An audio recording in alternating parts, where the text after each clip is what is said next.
This video, what I want to do is I want to add to our Guess the Number game, but we created a secret number which was 67, and so it wasn't as much fun because we always knew what the secret number was going to be. It was going to be 67. So this time I want to change it by using the random statement. And I'm going to actually make a mistake in the beginning, and I'll show you how it works here. Because I want to show the scope of a variable.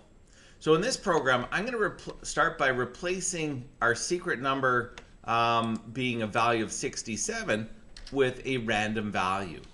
And to do that, you'll see that we use this statement. The RND statement, random, generates a number, a random number, that is as small as 0 and as large as 0.9999. So a number between 0 and 1. A random number between 0 and 1. Well, that's not very useful if I want to do a guessing game that generates a number between 1 and 100. Or if I want to roll a dice, a number between 1 and 6. So what I decide to do is I have a whole formula here for calculating a random number where we take the largest it can be, we subtract it from the smallest it can be, and we add 1.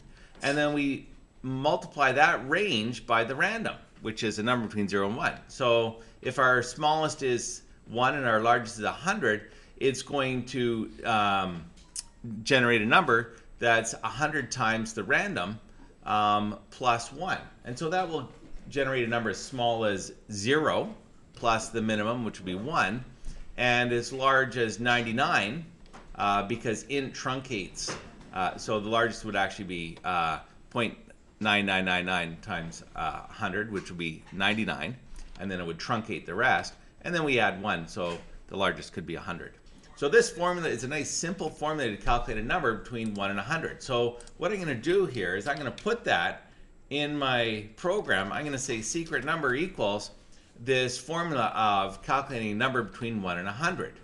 And before I got started, I generated constants, min, to say that the smallest number would be 1, and max, the largest number would be 100.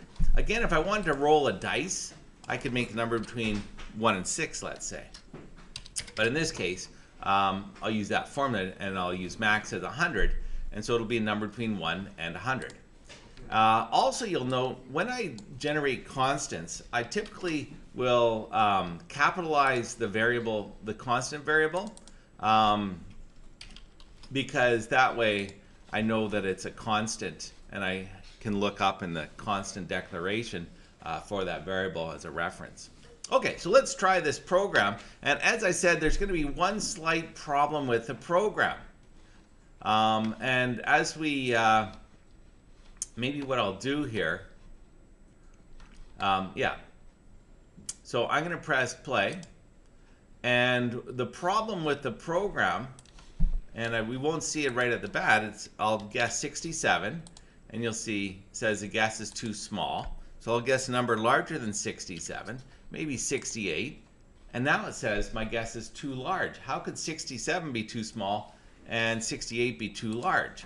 And I'll show you by putting to help debug, what I'm going to do is in my toolbox, I'm going to put in my toolbox, oops,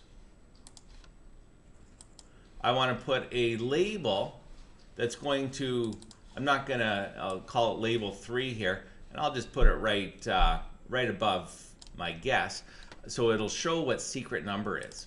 So what I'm going to do here is, after I generate the secret number, I'm going to say label3.text equals secret number. And so I'm going to just display the secret number in label 3. So let's play the game again. And it's going to start with the exact same random sequence. So when I guess 67, it's going to be, the number is going to be too small because the secret number was 71. So I can see that, yeah, the program is working fine. But here's why I said the program is not going to work quite right. Because what's going to happen is every time I guess a number, so if I guess 71, the secret number is 54. So the secret number is going to be regenerated every time. So what I want to do is I want this secret number to not be a different number every time. And so what I could do is I could move the secret number and make it a global variable. And by making it a global variable,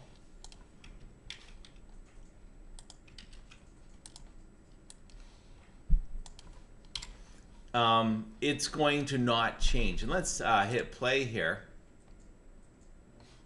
And let's guess 67. And you'll see the secret number is 71.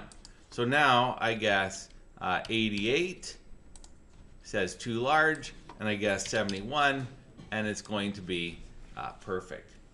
Okay.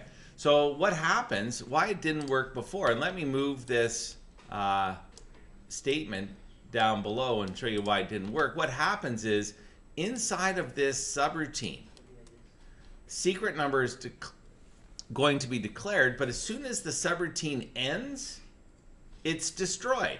It loses its value. So what we have to do is we have to put the secret number, and we have to put it up some in the general declarations. Now, what if I want to make the secret number, oh, that'll be good for now, actually.